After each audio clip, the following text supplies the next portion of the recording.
All right, let's dive into this. Knee flexibility. Ooh, I like that. This is exciting. This is good. You guys sent us some really good stuff this time. Yeah, lots of variety. Yeah, so the science of stretching, we have specific exercises, even things like when to see a professional. Um, it's really like you've given us the ultimate knee flexibility toolkit. Yeah, and it's interesting, how often um, we kind of take our knees for granted until they start acting up, Oh, right? yeah, until they start talking to you. Yeah, one minute you're like bounding up the stairs, and the next you're like, oof, this is hard. Hmm. Or maybe you're like playing with your kids, and suddenly you're reminded. You feel it? Yeah, that twinge. Right. So let's dive into understanding how to keep those knees happy and mobile. Yeah, it all starts with understanding the science of stretching. Okay, so how does stretching actually work? Is it just like bending and holding until it feels better? Well, there's a lot more going on beneath the surface. Oh, tell me more. Yeah, so when you stretch, you're lengthening those muscles and connective tissues, and that makes them more elastic. Okay. But here's where it gets really interesting. There are tiny sensors within your muscles uh, called muscle spindles and Golgi tendon organs. Wait, muscle spindles? And what was the other one? Golgi tendon organs. Oh, okay. Yeah. So they're like tiny messengers that communicate with your nervous system Okay. and help to regulate um, muscle tension and prevent you from overdoing it. So it's like our body has a built-in safety mechanism to protect us from ourselves. Exactly, yeah. And as you stretch, you also increase blood flow to those muscles, Right, yeah. which brings in fresh supply of nutrients and oxygen. Think of it as like a revitalizing spa treatment Yeah. for your hardworking knees. I love that. Okay, but one thing I personally struggle with is that feeling of stiffness, especially, in my knees after I've been sitting for a long time. Hmm. Can stretching really help with that?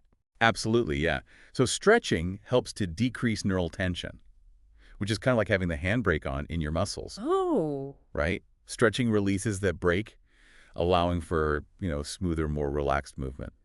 Okay, so we've talked about stretching in general, but what does knee flexibility actually mean? Right. Is it just like how far you can bend your leg? Yeah, so it's actually it's about the teamwork, really, between your muscles, tendons, and ligaments, and how they all work together for your knee to move freely and effortlessly.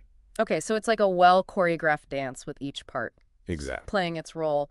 Why does this all matter so much in our daily lives? Right. I mean, is knee flexibility really that important if you're not, say, a marathon runner or a gymnast?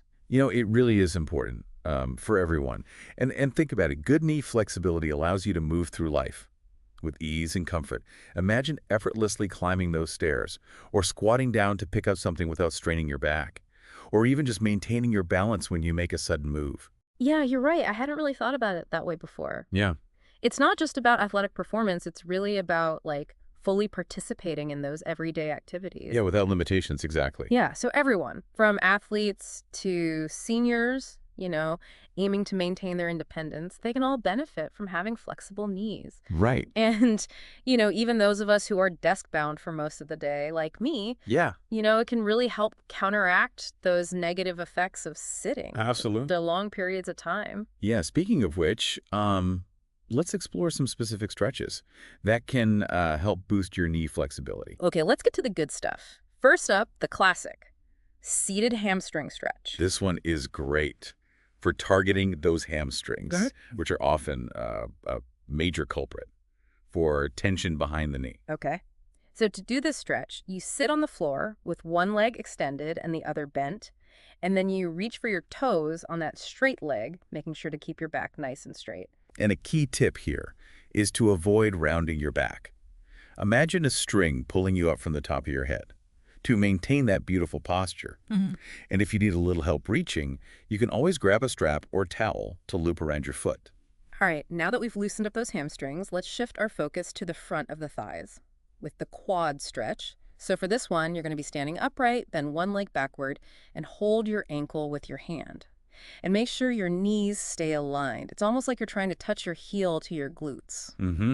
This one really targets those powerful quads, which are essential for extending your knee. And if you need a little extra support, you can use a wall for balance. All right, now let's show some love to those calves with the calf stretch. You can do this one facing a wall, placing your hands against it for support. Step one foot back and press that back heel down, keeping your leg straight. hmm This will give you a nice stretch in your calf muscles, which again are essential for both ankle and knee mobility. If you want to target that deeper soleus muscle, try slightly bending your back knee. Next up, we've got the figure 4 stretch. This one's a little more dynamic and can really help open up the hips, which in turn can relieve that strain on your knees. So lie on your back, cross one ankle over the opposite knee, and gently pull that bottom leg towards your chest. And you can use your hand to gently press that raised knee outward for a deeper stretch. And finally, heel slides. So this is a nice, gentle way to work those quads and hamstrings. Lie flat on your back and slowly slide one heel towards your buttock, then extend it back out. It's all about slow and controlled movement here. Make sure you're on a smooth surface for this one, and remember, slow and steady wins the race. Now, these are just a few examples, and you can modify them based on your own flexibility level Absolutely. and comfort. Right. And as you get more comfortable with these stretches, you can increase that hold time or add some resistance to challenge yourself. But even if you're just starting out, even a little bit of stretching can make a big difference. Yeah, it's all about starting somewhere, right? Absolutely. Okay, so we've got a good foundation with these stretches, but are there other exercises or tools that can help us enhance our knee flexibility even further? Oh, there certainly are. Stretching is great, a great starting point. Yeah. But there's a whole world of options Oh, to explore okay. that can complement your stretching routine Yeah. and take your knee health to the next level. Like what? I'm always looking for new ways to keep my body moving. Well, have you ever considered yoga? Yoga? Yeah. It's not just about those impressive pretzel poses. Right. Yoga focuses on flowing movements Mm-hmm. that can strengthen and lengthen Okay. the muscles surrounding your knees. I've tried yoga a few times, but I always felt a bit intimidated by some of the more advanced poses. Yeah, you don't have to be a contortionist Okay, good. to benefit from yoga. There are plenty of beginner-friendly poses that can do wonders for your knee flexibility. Okay. For instance, like warrior poses Mm. are great for strengthening the quads and improving balance, Nah. while triangle pose stretches the hamstrings and inner thighs. Oh, okay. That sounds more manageable. What about Pilates? Pilates. Yeah, I've heard that it's good for core strength. But how does it relate to knee flexibility? So Pilates is all about building a strong and stable core, Right. which is crucial for maintaining proper alignment and reducing stress on your knees. Okay. So when your core is strong, it helps support your entire body, Yeah. including your knees. So it's like having an internal support system Exactly. for those knees. I like that. You also mentioned swimming. So yeah, That's a good option. I've always enjoyed swimming, but I never really thought of it as a way to improve knee flexibility. swimming is fantastic because it's low impact. Okay, yeah. It's gentle on your joints while still providing, a great workout. Okay. The buoyancy of the water supports your body weight, allowing you to move freely without putting too much stress on your knees. That makes sense. It's like giving those knees a break while still working those muscles. Precisely. Yeah. And if you're looking for some tools Yeah. to enhance your stretching routine, Oh, do tell. there's a few things you can try. I'm all about trying new gadgets and techniques. Well, first, foam rollers. Foam rollers. Yeah, they're great for releasing those tight spots Okay. and knots in the muscles surrounding your knees. Oh, yeah. I've seen those at the gym. They look a little intimidating. They can be a bit intense at first, but they're actually quite simple to use. You just slowly roll your muscles over the foam roller, Okay. applying gentle pressure to those tight areas. And it can be a bit uncomfortable, Yeah. but in a good way. Kind of like a deep tissue massage. Exactly. Speaking of massage, have you ever tried a massage gun? A massage gun. Yeah. I've seen those advertised online. Do they really work? They can be quite helpful for loosening up those tight muscles before or after a workout. Okay. They use percussive therapy to target deep muscle tissue Okay. and increase blood flow. So it's like having a personal masseuse. You could say that. On demand. I like that. And then we have resistance bands. Okay. They're inexpensive, portable, and incredibly versatile. Okay. You can use them to add resistance to your stretches, right? Yeah. Helping to build strength and flexibility at the same time. Okay. Yeah. I like that they're portable so I can even take them with me when I travel. Exactly. Yeah. And finally, if you're dealing with an injury or just need a little extra support, Right. knee braces can be helpful. Okay. They can provide stability and compression, which can reduce pain and swelling. It sounds like we have a whole arsenal of tools and techniques We do. at our disposal, but with all these options, it's probably easy to make some mistakes along the way, right? That's true. Even with the best intentions, there are a few common pitfalls Oh. that people often fall into when it comes to stretching. Okay, let's talk about those pitfalls. I want to make sure I'm doing everything right. What's the biggest mistake people make? One of the most common mistakes is overstretching or pushing yourself too far too soon. Right. Remember those muscle spindles and Golgi tendon organs we talked about? Yeah, those little sensors. Exactly, yeah. They're there to protect you. Okay. But if you ignore those warning signs Yeah. and try to force your body into positions it's not ready for, you could end up injuring yourself. So it's like stretching a rubber band too far. Eventually it snaps. That's a great analogy. Yeah. Yeah, it's important to listen to your body and respect its limits. Stretching should never feel painful. Okay. A mild discomfort Yeah. or tightness is normal. Yeah. But if you feel any sharp or intense pain, back Yeah. off immediately. So pain is our body's way of saying, hey, back up a bit. Precisely. Another common mistake is skipping the warm-up. Wait, you need to warm up before stretching. I thought warming up was just for cardio. Warming up is crucial for any type of physical activity, Oh. including stretching. Okay. Cold muscles are less pliable, Yeah. more prone to injury. So it's like trying to bend a cold piece of metal. It's more likely to break. Exactly. Even a few minutes of light cardio, like brisk walking or jumping jacks, can make a big difference. Okay, so warm up, check. What else should we be mindful of? Proper form is key. Yeah. When you're stretching, it's important to maintain good alignment. Avoid any movements that put stress on your joints. Okay. If you're not sure how to do a particular stretch correctly, it's always a good idea to consult with a qualified fitness professional. So it's not just about reaching as far as you can. It's about doing it with the right technique. Exactly. Think of it like sending a text message. If you type in the wrong number, your message won't get delivered to the right person. Right. Similarly, if you're not using proper form when stretching, you might not be targeting the right muscles, Right. or you could even be putting yourself at risk for injury. That's a great way to put it. I'll definitely be paying more attention to my form from now on. Any other pitfalls to avoid? One more thing. Don't rush through your stretches. It's not a race. Okay. Take your time, breathe deeply, allow your muscles to slowly release. It's like savoring a delicious meal. You wouldn't want to scarf it down in a hurry, would you? You want to take your time and enjoy each bite. Exactly. Stretching should be a relaxing and enjoyable experience. Okay, so we've covered the science of stretching, specific stretches, and even pitfalls to avoid. But now let's talk about how to actually make stretching a regular part of our lives. How do we build a routine that we can stick with? Consistency is key. Aim to stretch at least 3 to 5 days a week and find a time that works best for you. Yeah, I'm not a morning person, so I definitely prefer to stretch in the evenings. It helps me unwind after a long day. That's perfectly fine. The best time to stretch is whenever you're most likely to do it. Yeah. And how long should we hold each stretch? Aim for 20 to 30 seconds Okay. per stretch, repeating each stretch 2 to 3 times. Okay. And while you're holding the stretch, focus on your breath. Yeah. Slow, deep breaths can enhance relaxation Yeah. and help those muscles release more easily. It's like turning those stretches into mini meditation sessions. I love it.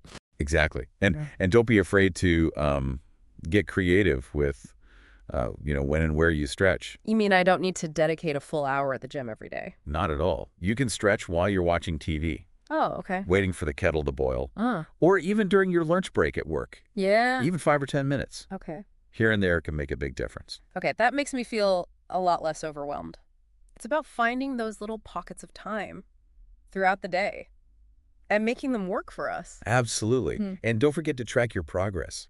It's incredibly motivating to see how far you've come. Yeah. You can measure your flexibility by noting, how far you can reach Yeah. or how much easier certain movements Yeah. have become. You could even keep a stretching journal You could. to log your sessions and celebrate those little victories along the way. Exactly. It's all about creating a positive and sustainable routine.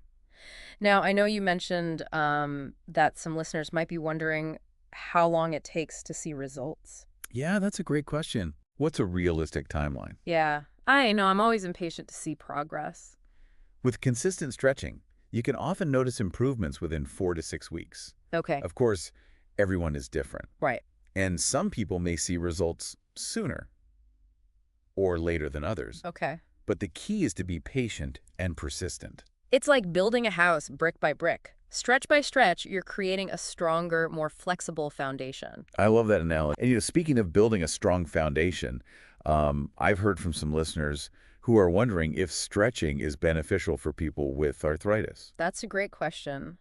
I know a lot of people assume that if they have arthritis, they should avoid stretching altogether. That's a common misconception. Really? In fact, gentle stretching can be incredibly helpful for people with arthritis. Oh, okay. It can reduce stiffness, improve joint mobility, and even alleviate some of the pain Oh, wow. associated with the condition. That's good to know. Oh, So it's yeah. not about avoiding movement altogether. It's about finding the right types of movement Yeah. that feel good for your body. Exactly. Yeah.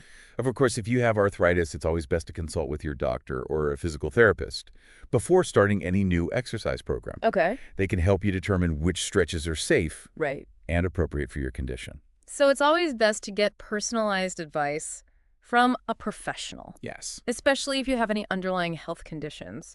But what about those of us who are just like really busy Yeah. and feel like we don't have time for a full stretching routine? I understand that time is a precious commodity. It is. Even if you can only spare 5 or 10 minutes a day, that's better than nothing. Okay. Focus on 1 or 2 key stretches Okay. that target the areas where you feel the most tightness. So it's about quality over quantity. Exactly. Even a small amount of stretching can make a big difference in how you feel. But what if we're experiencing persistent pain or those warning signs you mentioned earlier? What should we do then? That's a great question. And this is where it's important to know when to seek professional help. Okay. If you're experiencing pain that doesn't go away with rest, or you're noticing any swelling, Yeah. redness, or limited range of motion, Mm. it's important to consult with a physical therapist. Okay. What can a physical therapist do that we can't do on our own? Physical therapists are trained to identify the root causes Okay. of pain and movement dysfunction. They can assess your posture, Yeah. muscle strength, flexibility, Right. and overall movement patterns Yeah. to determine what's contributing to your knee problems. So it's like having a detective for your body. Exactly. And once they've identified the underlying issues, they can develop a personalized treatment plan Okay. to address those specific needs. That sounds reassuring. It's like having a team of experts Right, dedicated to helping you get back on track. precisely. Physical therapists use a variety of techniques, including manual therapy, therapeutic exercises, Okay. and even modalities like ultrasound or electrical stimulation to help reduce pain, improve mobility, and restore function. So they have a whole toolbox of techniques They do, at their disposal. and they're experts at tailoring those techniques Yeah. to each individual's needs. Wow, it sounds like physical therapists can really help us get to the bottom of those knee issues. Absolutely. They're incredible resources. Mm. For anyone experiencing knee pain or limitations. Yeah. And remember, seeking help is a sign of strength, not weakness. That's a good point. Yeah, it shows that you're committed to, taking care of your body Yeah. and living your life to the fullest. Well, it seems like we've covered a lot of ground today. We have. We've explored, the science behind stretching, learned some specific stretches to try, and even delved into like complementary exercises Right. and tools that can enhance our knee flexibility journey. As we wrap up this deep dive, what are some key takeaways you want our listeners to remember? I think the most important thing is to realize that stretching isn't just some trendy fitness fad, right? Yeah, it's not going anywhere. It's backed by science Right. and offers real, tangible benefits for everyone, Yeah. no matter your age or activity level. Right. And it's not just about touching your toes. It's about, improving our mobility, Right. preventing injuries, and just feeling more comfortable and confident in our bodies. Exactly. And it doesn't have to be complicated. Even small changes, like incorporating a few stretches into your daily routine, can make a huge difference. So as we say goodbye for today, what's one final thought you want to leave our listeners with? I'd encourage everyone listening to ask themselves this question. What's one small step I can take today Ooh, I like that. to prioritize my knee flexibility? Maybe it's committing to, doing one stretch during your lunch break or trying out a beginner-friendly yoga class. Yeah, I love that. Remember, every journey starts with a single step. And when it comes to knee flexibility, even the smallest actions can have a ripple effect, leading to greater mobility, reduced pain, and a more active and fulfilling life. So keep stretching, keep moving, and keep those knees happy. And until next time, keep diving deep.